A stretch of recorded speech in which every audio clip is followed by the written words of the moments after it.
Hey, what's going on, everyone? So about a year ago, we were all worried about all the new rule changes that were going to come to baseball for the 2023 season. And a lot of people were saying that this is going to ruin the game. No more shifts and all these stolen bases. And what's up with this pitch clock? It's going to ruin everything. I want to be able to just sit and enjoy my game and not feel like I'm getting rushed through it. Well, now we're a year later. So let's talk about the rule changes. What did you think? Put it in the comment section below. How did you think that they went? I'm going to give you my opinion right now, and we're going to talk about how the game was changed because of these rules. So first, let's start with the pitch clock and the length of game. In 2022, last year, the average game time was 3 hours and 4 minutes.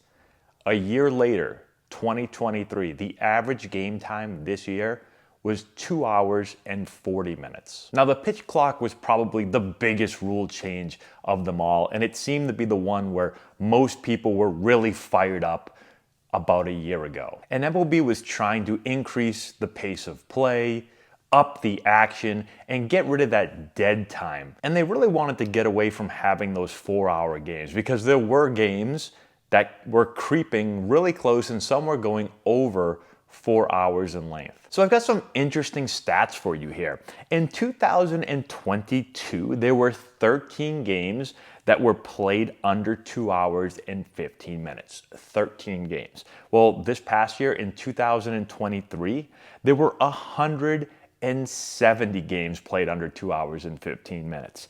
In 2022, there were 84 games that were played under 2 hours and 30 minutes. Well, in 2023, there were 678 games that were played under 2.5 hours. Now, I personally didn't mind the pitch clock.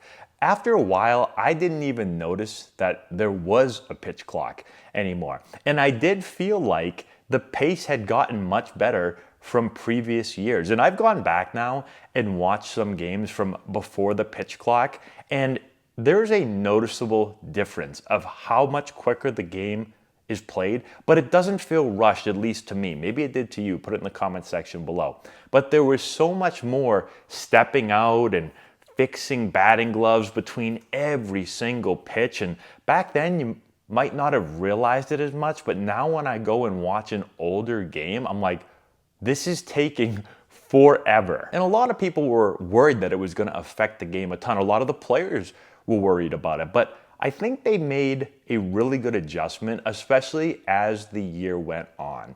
There was an adjustment period like anything at the beginning of the year, but as we got towards the end of the year, I think the players really adjusted to how they had to move, how quickly they had to move.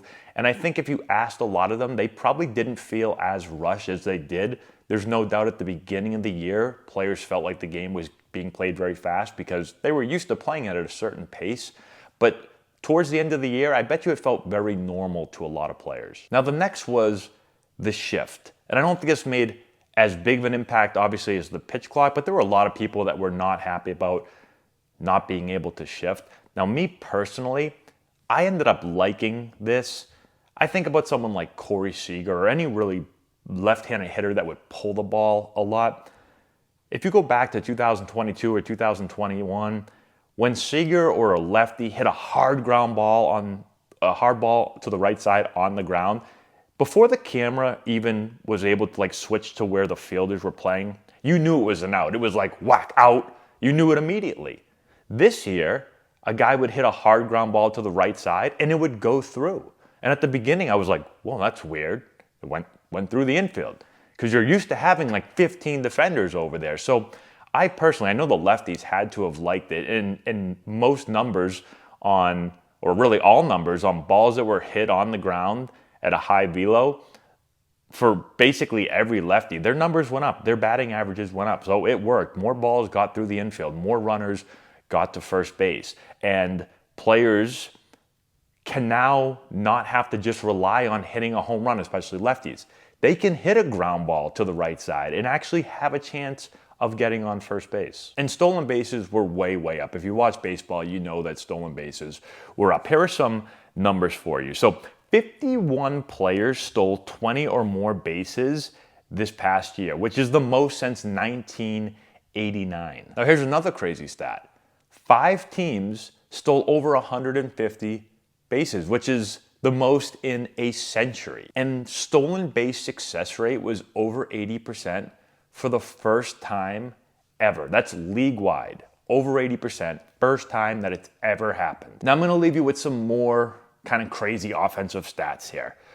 More than 1,600 runs were scored this year than last year. So 1,600 more runs. More than 1,300 stolen bases this year than last year. More than 1,100 hits this year versus last year. 1,500 more base runners this year versus last year. And even with all this extra action, all these extra hits, all these extra base runners, the games were still faster. They were played faster than ever before. So you're getting more action and you're getting a quicker game. And here's the thing, there's gonna be more changes coming. MLB is already talking about decreasing the pitch clock from 20 seconds to 18 seconds with runners on base. And they could also be further limiting the amount of mound visits that you can make and the amount of timeouts that batters can take. So there's gonna be more rules coming, and we'll talk about those as they do come. But let me know, again, in the comment section below what you thought about the rules. Did you enjoy the season? For me, personally, I liked the pace. I liked all the rule changes. I think MLB did a pretty good job with this one. I know a lot of people were giving them a lot of grief when these rule changes were first implemented, but I think it was a success. So let me know what you think in the comment section below. That's all we got. We'll talk to you later.